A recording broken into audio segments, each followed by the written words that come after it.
வணக்கம் viewers, welcome to கருவேப்பிலைசாமையல். மிளகாயை வச்சு ஒரு ஊறுகாய் பண்ண போகிறோம். இது ரொம்ப நல்லா இருக்கும். சப்பாத்திக்கெலாம் தொட்டுக்கலாம். நம்ம சட்னி அரைச்சோன்னா இதை ஒன்று போட்டு அரைச்சிக்கலாம். எல்லாத்துக்கும் குழம்புல ஒன்று போடலாம்.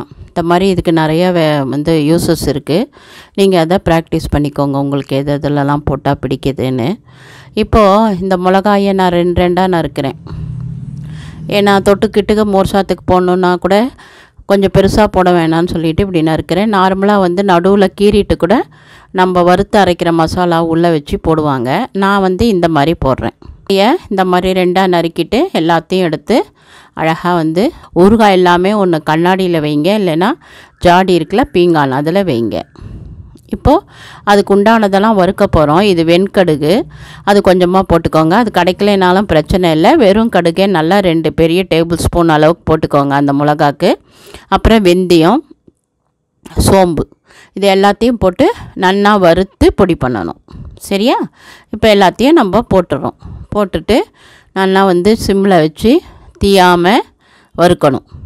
கொஞ்சம் என்ன போட்டிருக்கேன்னா ஓமம் போட்டிருக்கேன். இந்த 4 ஐட்டம் போட்டிருக்கோம். இதை நம்ம வறுக்கணும். எல்லாம் சூட்டில் வறுக்கணும். இது ஒரு நார்த் இண்டியன்ட்டேன்னு தான் நான் கற்றுண்டேன். இது என்னோடய பசங்களோட ஃப்ரெண்ட்ஸு, அவங்கக்கிட்டேன்னு கற்றுண்டேன். இது ரொம்ப நல்லாயிருக்கும் ஊறுகாய். இப்போ வறுத்துட்டோமா, இப்போ எண்ணெயை வச்சு அது நல்லா காஞ்ச உடனே இதை பாருங்கள், இப்படி காஞ்சிட்டு தான் உடனே அணைச்சிடணும். அணைச்சிட்டு நம்ம பூண்டை ஒரு 10 பூண்டை நல்லா நசுக்கி வச்சுக்கணும். அதை போடணும். இப்போ சீரகம் போடுறேன். சீரகம் போடுறோமா, சீரகம் அந்த சூட்லேயே பொரிஞ்சிடும். அதுக்கப்புறம் கருஞ்சீரகம் இருக்குல்ல, அதை கொஞ்சம் சேர்த்துக்கணும், ஒரு 1/2 ஸ்பூன் அந்த மாதிரி. அதுக்கப்புறமா இந்த நசுக்கின பூண்டு, இந்த 3ஐயுமே நம்ம போட்டு வதக்கி வச்சுக்கணும். இதை பாட்டுக்கு ஆறின்னு இருக்கும், அந்த சூட்டுக்கே அது இதாகிடும். அப்புறம் இப்போ நம்ம அந்த மிளகாக்கு வருவோம். நறுக்கின மிளகாவில் மஞ்சப்பொடி முதல்ல போடுறேன் நான். மஞ்சப்பொடியை போட்டுட்டு அதுக்கப்புறம் அதுக்கு தேவையான உப்பு போடுறேன். இது இந்து சால்ட்டு பொடி பண்ணது. நீங்கள் கல் உப்பை கூட பொடி பண்ணி சேர்த்துக்கலாம். நார்மலாக பொடி உப்பை விட கல் உப்பை பொடி பண்ணி சேர்த்தா மிளகா அந்த ஊறுகாய் எதுவுமே சீக்கிரம் கெடாது. இப்போ நம்ம மஞ்சள் போட்டிருக்கோம், அதுக்கப்புறமா உப்பு போட்டிருக்கோம். அதுக்கப்புறம் நம்ம வறுத்ததை காமிச்சேன்ல, அதை நல்லா பொடி பண்ணி வச்சுக்கணும். அந்த பொடி தான் இது. அதை நமக்கு இந்த ஊறுகாய்க்கு தகுந்த மாதிரி ஃபுல்லாகவும் போடலாம் நம்ம நறுக்கிண்டு. இல்லைன்னா நீங்கள் போட்டு 2 ஸ்பூன் நிறக்க ஃபுல்லாக போட்டால் கூட போகும். எல்லாத்துக்குமே வச்சுக்கலாம் இந்த பொடியை நம்ம. இப்போ அந்த 3 ஸ்பூன் வந்துடுத்து அந்த வறுத்ததை அதை அப்படியே போட்டுட்டு நல்லா பெரட்டி விட்டுடணும். பெரட்டிட்டு கொஞ்சோண்டு நம்ம காய்ச்சி எண்ணெய் போட்டு வச்சுருந்தோம்ல, அந்த எண்ணெயை ஊற்றி கிளறிட்டு கொஞ்சம் வினிகர் இருந்ததுன்னா 1 ஸ்பூன் நீங்கள் இதில் ஆட் பண்ணிக்கலாம். ஏன்னா கெடாமல் இருக்கும். அதனால் வினிகர் ஒரே 1 ஸ்பூன் ஆட் பண்ணிவிட்டு இதை நல்லா கிளறி வச்சிங்கன்னா இந்த ஊறுகாய் சூப்பராக ஜம்முன்னு இருக்கும். ஒரு 5 நாள் 6 நாளில் நல்லா ஊறிடும். இதை நீங்கள் எல்லாத்துக்கும் தொட்டுக்கலாம். சப்பாத்திக்கெலாம் கூட 2-3 டிஷ்ஷோடு இது தொட்டுக்கலாம். பழைய சாதம் இருக்குல்ல, அதுக்கும் இது ரொம்ப சூப்பராக இருக்கும் தொட்டு சாப்பிட்றதுக்கு. சின்ன வெங்காயமும் இதுவும் சாப்பிட்டு பார்த்துட்டு உங்கள் வேல்யூபிள் கமெண்ட்டை சொல்லுங்கள். வாங்க, இப்போ நான் என்ன பண்ணுறேன் அப்படின்னா, மிளகு இருக்குல்ல, பச்சை மிளகு, அதை பொடி பண்ணுறேன். அந்த ஊறுகாய் தான் காமிக்க போகிறேன். ஆனால் பச்சை மிளகை நான் வெளியிலே வச்சுட்டேன். நான் வாங்கி ஒரு 2 நாள் ஆச்சு. கொஞ்ச நாள் லைட்டாக கருப்பாக எடுத்து, ஆனால் இதை பாருங்கள், இப்படி பச்சையாகவே இருக்கும். சூப்பராக இருக்கும். அப்போயே நீங்கள் கட் பண்ணி போட்டிங்கன்னா ஈஸியாக இருக்கும். ஊறுகாய் பார்க்க இன்னும் நல்லாயிருக்கும். நான் இப்போ 2 நாள் ஆனதுனால கொஞ்சம் லைட்டாக கலர் மாறிடுது. அதை பற்றி ஒன்றும் பிரச்சனை இல்லை. நீங்கள் இந்த மாதிரி இதை கட் பண்ணிக்கணும். இந்த மாதிரி சின்னதாக கட் பண்ணிவிட்டு இந்த மாதிரி ஒரு பாத்திரத்துலையோ இல்லை இதுலையோ, ஆனால் கண்ணாடி ஜாரில் போடுறது பெட்ரு. போட்டுட்டிங்களா, அதுக்கு என்ன பண்ணணும், கொஞ்சமாக மஞ்சப்பொடி போட்டு கலரணும். மிளகு உங்களுக்கு அதோட இம்பார்ட்டன்ஸ் தெரியும்னு நினைக்கிறேன். அந்த மிளகை பற்றி நான் சொல்லவே வேண்டாம். 10 மிளகுகள் இருந்தால் பகைவர் வீட்டில் கூட சாப்பிட்லான்னு சொல்லுவாங்க. ஏன்னா அவங்க ஏதாவது கலந்தால் கூட இது முறிச்சிடும் அப்படின்றதுனால. இப்போது மஞ்சள் போட்டுட்டேன், உப்பு போட்டுட்டேன். அதுக்கப்புறம் நம்ம லெமன் புழிஞ்சி சேர்க்க போகிறோம். அவ்வளோதான். இந்த ஊறுகாய் ரொம்ப சிம்பிள். ஊறித்துன்னு வச்சுக்கோங்களேன், ரொம்ப டேஸ்ட்டாக இருக்கும். தயிர் சாதம்லாம் பண்ணிங்கன்னா 4 இந்த ஊறுகாய் எடுத்து மேலே கலந்து விட்டுடலாம். எல்லாத்துக்கும் யூஸ் பண்ணலாம். மிளகு குழம்பு பண்ணும்போது இதை போட்டு அரைச்சி பண்ணலாம். ரொம்ப டேஸ்ட்டாக இருக்கும், செம்மையாக இருக்கும். நீங்கள் சப்பாத்திலாம் பண்ணுறீங்கன்னா கூட இதை 1 ஸ்பூன் போட்டு அரைச்சி எடுத்துன்னு சப்பாத்தி மாவில் கலந்து போட்டு பண்ணிங்கன்னா ரொம்ப டேஸ்ட்டாக இருக்கும் மிளகு சப்பாத்தி. ஆனால் தெரியாது, ரொம்ப டேஸ்ட்டாக இருக்கும். இந்த மாதிரி இதை நம்ம வெரைட்டிஸாக யூஸ் பண்ணிக்கலாம். இந்த ஊறுகாயை ரொம்ப உடம்புக்கு நல்லது. சளியை போக்கிடும், ஆஸ்மா போக்கிடும், எல்லாத்துக்கும் போயிடும். அதனால் இந்த சீசனில் மாத்திரம்தான் கிடைக்கும் இந்த மாதிரி பச்சை மிளகு. இதை வாங்கி நீங்கள் ப்ரிசர்வ் பண்ணி வச்சுக்கோங்க. ரொம்ப நல்லாயிருக்கும். நிறைய வெரைட்டிஸ்க்கு நீங்கள் யூஸ் பண்ணலாம். இதை ஊறுகாயை மாத்திரம் இல்லாமல் நிறைய வெரைட்டியாக நீங்கள் யூஸ் பண்ணலாம். ரொம்ப நல்லாயிருக்கும் சாப்பிட்றதுக்கு. ஊறின உடனே செம்ம டேஸ்ட்டாக இருக்கும். நீங்கள் சாப்பிட்டு பார்த்துட்டு உங்களோட கமெண்ட்டை சொல்லுங்கள். வாங்க, இப்போ நம்ம என்ன பண்ணியிருக்கோன்னா, கொஞ்சம் வெந்தயம் போட்டிருக்கோம், கடுகு சீரகம் போட்டிருக்கோம், அப்புறம் கடுகு போட்டிருக்கோம். எல்லாத்தையும் எப்போ போல் நல்லா வறுக்க போகிறோம். வெந்தயம், சீரகம், கடுகு நல்லா எதையுமே வறுக்கும்போது சிம்மில் வச்சு வறுத்துருங்க. அப்போ தான் உங்களுக்கு தீயாது. அதே சமயத்தில் ரொம்ப நல்லா டேஸ்ட்டாக இருக்கும். இப்போ ஒரு பாண்ட்லியில் எண்ணெய் வச்சுருக்கோம். ஒரு 200 ml எண்ணெய் விட்டு அதில் நம்ம எடுத்துருக்கிற முழு நெல்லிக்காய் இருக்கு இல்லையா, அதை போட்டு கொஞ்சம் அந்த கலர் மாறுற அளவுக்கு அந்த எண்ணெயில் பிரட்டி எடுக்கிறோம். நெல்லிக்காவை பற்றி உங்களுக்கு நான் சொல்லவே வேண்டாம். பாருங்கள் எப்படி சூப்பராக வறுத்து வச்சுருக்கேன். அதில் இந்த எண்ணெயில் பெருங்காயத்தை மாத்திரம் பொரித்து வச்சுருக்கேன். ஸோ இதெல்லாம் நம்ம பொடி பண்ண போகிறோம். நைஸாக பொடி பண்ணி வச்சுக்க போகிறோம். பெருங்காயத்தையும் சேர்த்து நீங்கள் கட்டி பெருங்காயம் இருந்தால் எண்ணெயில் பொரிச்சுக்கோங்க, இல்லைன்னா பொடியாக எடுத்துக்கோங்க. இப்போ பார்த்தீங்களா, இந்த நெல்லிக்காய் நான் உங்களுக்கு சொல்லவே வேண்டாம். விட்டமின் சி இருக்குது. இது தோலுக்கு நல்லது, முடி கொட்டுறதுக்கு நல்லது, சளி பிடிக்காது, எதிர்ப்பு சக்தி எத்தனையோ இருக்குது.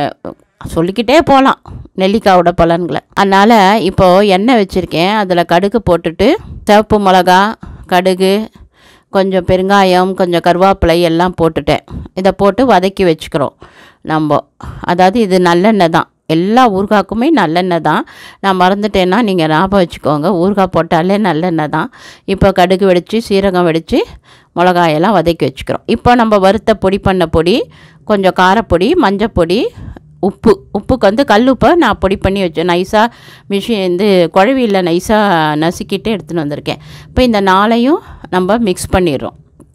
இந்த நாளையும் மிக்ஸ் பண்ணிட்டா உங்களுக்கு என்ன ஆகும், ஒரு சுவையான ஒரு பொடி கிடைக்கும். இந்த பொடி தான் நம்ம நெல்லிக்காய் ஊறுகாய்க்கு சூப்பரான ஒரு டேஸ்ட்டு கொடுக்கும். இப்போ இந்த நெல்லிக்காய் ஊறுகாய் அந்த எண்ணெயில் வதக்கி வச்ச நெல்லிக்காயில் இந்த பொடி எல்லாத்தையும், உப்பு, மஞ்சள் பொடி, அந்த வறுத்த பொடி எல்லாத்தையும் சேர்த்து பிரட்டுறோம்.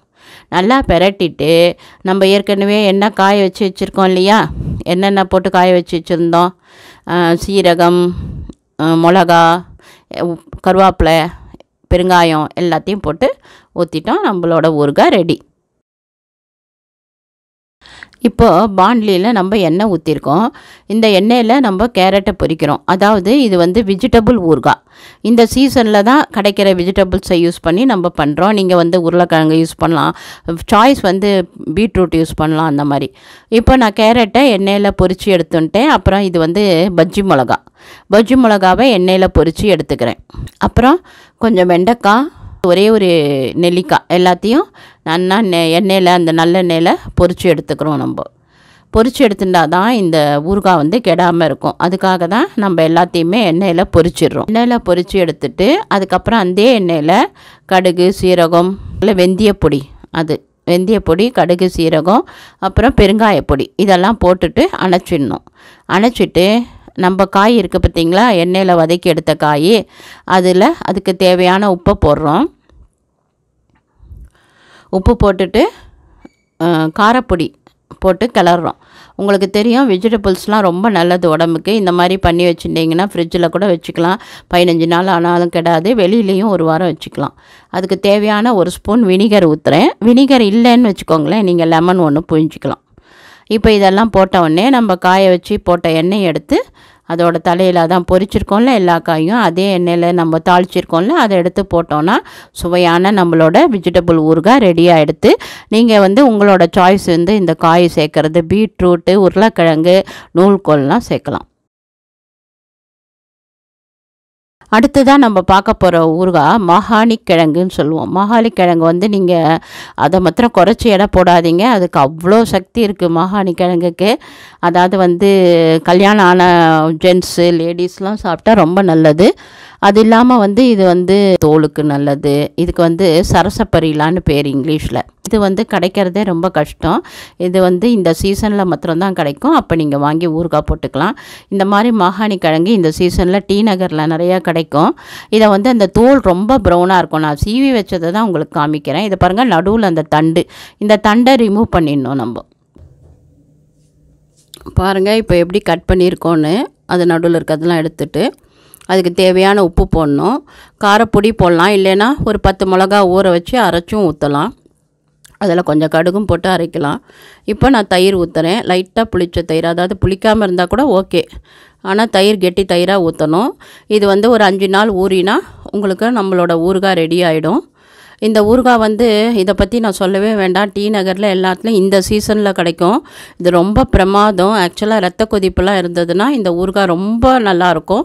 கண்டிப்பாக ஆயுர்வேதம் சொல்லுது ரத்த கொதிப்பு இருந்தால் இந்த ஊறுகாய் சாப்பிட்லாம். அது மாத்திரம் இல்லாமல் ஆண்மையை இன்க்ரீஸ் பண்ணும் இந்த ஊறுகாய். ஏன்னா அப்போ ஆம்பளைகளுக்கு கொடுத்தது கல்யாணம் ஆனவா சாப்பிட்றது ரொம்ப விசேஷம். கண்டிப்பாக குழந்தெல்லாம் சீக்கிரம் பிறக்கும். அது இல்லாமல் இந்த ஊறுகாயை நீங்களே வேணால் நெட்டில் தேடி பாருங்கள். இதோட பலன்லாம் நிறையா இருக்கும். தோல் சம்பந்தமான வியாதி, சொரியாசிஸ், அது இது எது இருந்தாலும் க்யூர் ஆகிடும். இந்த ஊறுகாய் இந்த சீசனில் கிடைக்கும். கண்டிப்பாக வாங்கி பயன்படுத்துங்க. இந்த 5 ஊறுகாயும் நீங்கள் செஞ்சு பார்த்துட்டு இதோட பலனை நீங்கள் எனக்கு கமெண்ட்டில் கொடுத்தீங்கன்னா ரொம்ப நல்லாயிருக்கும்.